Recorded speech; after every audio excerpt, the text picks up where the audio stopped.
Russell's Unpopular Essays, Future of Mankind, Critical Appreciation. The essay Future of Mankind reveals Russell's intense concern for mankind. Considering the concern of the future of mankind, Russell thinks of three possibilities. The first possibility is that human life, perhaps all life on this planet, may come to an end. The second possibility is that mankind may go back to a condition of barbarism after a highly destructive war has been fought out. The third possibility is that the world may be unified under a single government which possesses effective control over the armed forces of the world. Russell is of the view that unless something quite unpredictable happens before the end of the 20th century, one of the three possibilities will have come to pass. He is not sure which of these will actually happen. In fact, he has no opinion to offer, even as to which of these is the more probable. Russell was a pacifist all his life. During First World War 1914, his anti-war stand was misunderstood to such an extent that he was branded as a traitor to the country. He does not believe that wars are necessary for the development of country or qualities of character. This essay brings before us Russell as a prophet of science. It is true that the prophecies he has to make are rather gloomy. He mentions the cold certainties of next world war. According to Russell, in any nuclear warfare between Russia and America, it is mathematically certain that the little island of England would either physically disappear or would at least unable to support life for many centuries. He further explains that the major industrial centers and metropolitan cities of both the superpowers would disappear.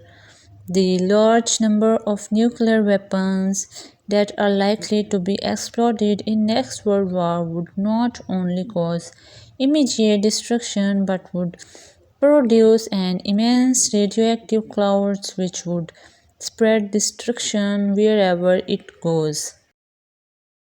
Hardly anyone may be expected to survive. He depicts the whole scenario as, although the last survivor may proclaim himself universal emperor, his reign will be brief and his subjects will be all corpses. With his death, the uneasy episode of life will end and the peaceful rocks will revolve unchanged until the sun explodes. Another remarkable prophecy is made by Russell when he talks about the second possibility. According to him, the reversion to barbarism has the merit of leaving open the possibility that civilization may gradually re-emerge as it did after the fall of Rome. The immediate impact of such a change would, of course, be indefinitely painful to those who experience it, and for several generations afterwards, life is going to be pretty drab and uncomfortable, but the hope of civilization eventually returning to the planet is comforting. In Russell's opinion, the reversion to barbarism is by no means improbable if a large-scale scientific war is fought. The third possibility, that is, the formation of a single world government, was one of Russell's favorite ideas. This single government has a control over the armed forces and major weapons of all the countries. Russell seems to be over-optimistic about formation of world government. He is wisely spectacle about Russia's joining such a government.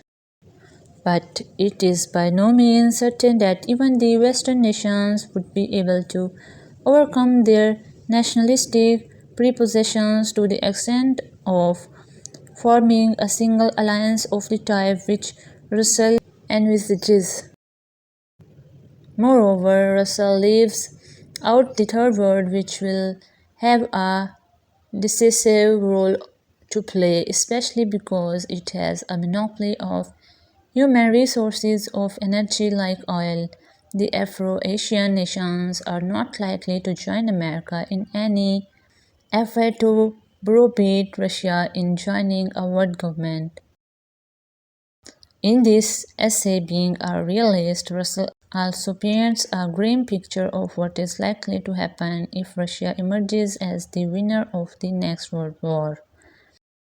A world state formed by Russia would be based upon universal servility, though Russell is optimistic enough to hope that in course of time the very sense of complacency might make the rulers less cruel and grant some amount of equality to the vanquished nations. Even the Russian rulers have become less dogmatic and tyrannical since then. But for more than one reason, Russell would prefer that America should form the world government because America has greater respect for the things of civilized life that Russell values. It respects freedom of thought, freedom of inquiry, and feelings of humanness. Another reason is that orthodoxy is not so widespread in America as it is in Russia. In America, one may write a book debunking Lincoln with impunity, but a book debunking Lenin would either not be published in Russia at all or would in any case ensure the death of the writer. Russell further suggests a series of concrete steps that need to be taken in order to avoid the possibility of annihilation of human race, return to barbarism, or the establishment of a universal slave state under Russia.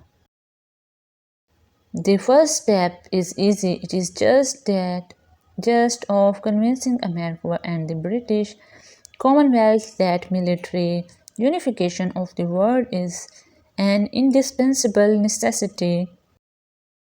Russell is in the favor of the victorious alliance that would have a monopoly of weapons and armed forces.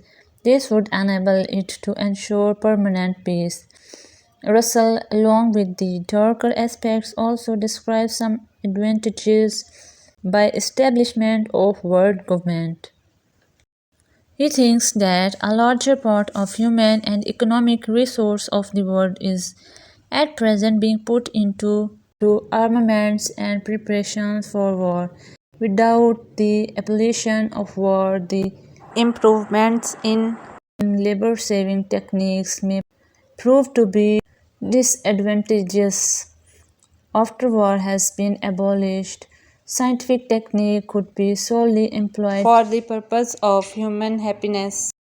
To wind up, Russell favors that liberty is a good thing, but absolute liberty is not good for either individual or nations. This liberty needs to be limited by law, and that can be done only by a single world government. The world will be a far better place to live in when law rather than force governs the international relations. This is the sum and substance of what Russell wants to demonstrate in his grand essay, that is, Future of Mankind. Hoping you liked the video. Please don't forget to subscribe our channel, like, comment, share, press bell icon. Like and follow us on our Facebook page, Miss Noor and Saqib Author.